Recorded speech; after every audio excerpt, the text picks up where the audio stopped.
Hello बच्चों, कैसे हैं आप सब। आज मैं आपके लिए नया वीडियो लेके आई हूँ।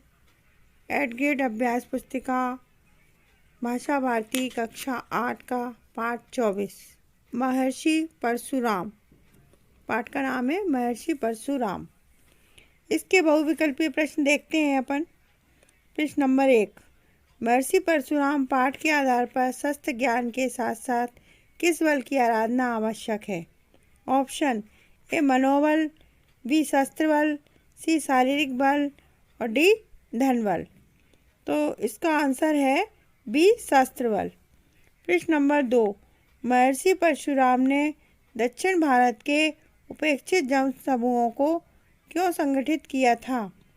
ऑप्शन ए सैनिक उत्थान के लिए, बी जातीय उत्थान के लिए, सी सामाजिक उत्थान के लिए, डी पारिवारिक उत्थान के लिए। तो इसका उत्तर है सी सामाजिक उत्थान के लिए। प्रश्न नंबर 3, परशु का अर्थ है।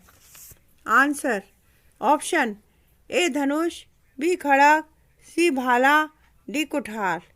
इसका आंसर है डी कुठार। प्रश्न नंबर 4, स्मरण शब्द में कौन सा प्रत्यय शब्दांश लगाकर स्मरणीय शब्द बनेगा। ऑप्शन ए ईए, बी ईए, सी पीणीय, डी णीय। इसका आंसर है बी ईए। अब बच्चों अपन देखते हैं अति लघु उत्तरीय प्रश्न। 5वां प्रश्न देखिए, महर्षि परशुराम का जन्म किस युग में हुआ था। इसका आंसर है महर्षि परशुराम का जन्म त्रेता युग में हुआ था। प्रश्न 6, पाठ के आधार पर महर्षि परशुराम की वंश परंपरा के व्यक्तियों के नाम क्रम से लिखिए।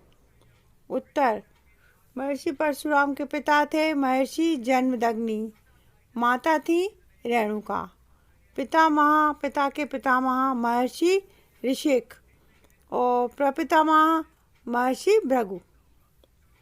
प्रश्न नंबर 7, पौराणिक ग्रंथों और जनमानस में महर्षि परशुराम को कौन सी छवि अंकित है। उत्तर, पौराणिक ग्रंथों और जनमानस में महर्षि परशुराम के 6वें अवतार के रूप में छवि अंकित है। 8वां प्रश्न देखिए, महर्षि परशुराम किस बात के समन्वय के प्रतीक हैं। उत्तर, महर्षि परशुराम शस्त्र और शस्त्र समन्वय, मानवता और धर्म की रक्षा के लिए समन्वय प्रतीक है। अब बच्चों अपन देखते हैं लघु उत्तरीय प्रश्न। 9वां प्रश्न देखते हैं, भार्गव राम परशुराम क्यों कहलाए जाने लगे थे। इसका आंसर है भृगुकुल में जन्म लेने के कारण भार्गव राम परशुराम कहलाए गए थे। 10वां प्रश्न देखिए बच्चों, परशुराम जी ने श्री राम के संबंध में अपने संदेह को कैसे दूर किया।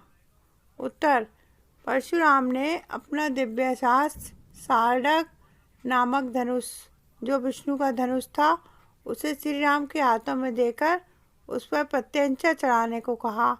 श्री राम ने प्रत्यंचा चढ़ा दी, तब परशुराम का संदेह दूर हो गया। प्रश्न नंबर 11, महर्षि परशुराम द्वारा शस्त्र का प्रयोग किस उद्देश्य के लिए किया गया था। उत्तर, महर्षि परशुराम द्वारा शस्त्र का प्रयोग मानव समाज में आत्मरक्षण और सामाजिक सुरक्षा संरक्षण के लिए किया गया था। 12वां प्रश्न, तो बच्चों आइए 12वां प्रश्न देखते हैं अपन। महर्षि परशुराम ने किन किन लोगों को शस्त्र शिक्षा दी और क्यों।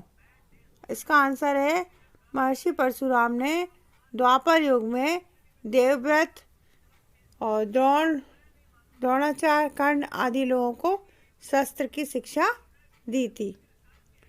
अब अपन देखते हैं दीर्घ उत्तरीय प्रश्न। प्रश्न नंबर 13, महर्षि परशुराम जी द्वारा सामाजिक उत्थान के लिए किए गए कार्यों का उल्लेख कीजिए। महर्षि परशुराम जी ने, इसका आंसर है महर्षि परशुराम जी ने सामाजिक उत्थान की दृष्टि से तत्कालीन दक्षिण भारत के समुद्र तट पर रहने वाले उपेक्षित जनसमूहों को संगठित किया, उन्हें शिक्षित और संस्कारित करके समाज की मुख्य धारा में सम्मिलित किया। अब है प्रश्न नंबर 14। ये अपना लास्ट प्रश्न है। महर्षि परशुराम के शास्त्र और शस्त्र प्रयोग के उद्देश्य को अपने शब्दों में लिखिए। मानव समाज में आत्मरक्षण और सामाजिक सुख संरक्षण के लिए शास्त्र ज्ञान के साथ साथ शस्त्र बल की आराधना भी अत्यावश्यक है। शर्त यह है कि शस्त्र सिद्धि पर शास्त्र ज्ञान और मानवीय विवेक का अनुशासन हो। परशुराम इसी शास्त्र को की समन्वित शक्ति के प्रतीक हैं। तो बच्चों, आपका ये पाठ 24 पूर्ण हुआ और इसी के साथ आपकी पूर्ण कक्षा 8 की हिंदी का भी पूरा संपूर्ण हल हो गया है। मैंने पाठ 1 से और पाठ 24 तक सारे क्वेश्चन आंसर आपको एट ग्रेड अभ्यास पुस्तिका भाषा भारती कक्षा 8 के हल कर दिए हैं। तो आप इसमें यूट्यूब चैनल है मेरा RNGK हब पे जाके आप आराम से देख सकते हैं और क्रमबद्ध लिख सकते हैं। तो बच्चों, आपको मेरा ये वीडियो अच्छे लगते हो तो एक लाइक ज़रूर करिए और साथ ही सब्सक्राइब ज़रूर कर लीजिए। इससे आने वाले सारे वीडियो के नोटिफिकेशन आप तक पहुंचेंगे। ओके बच्चों, थैंक यू बच्चों।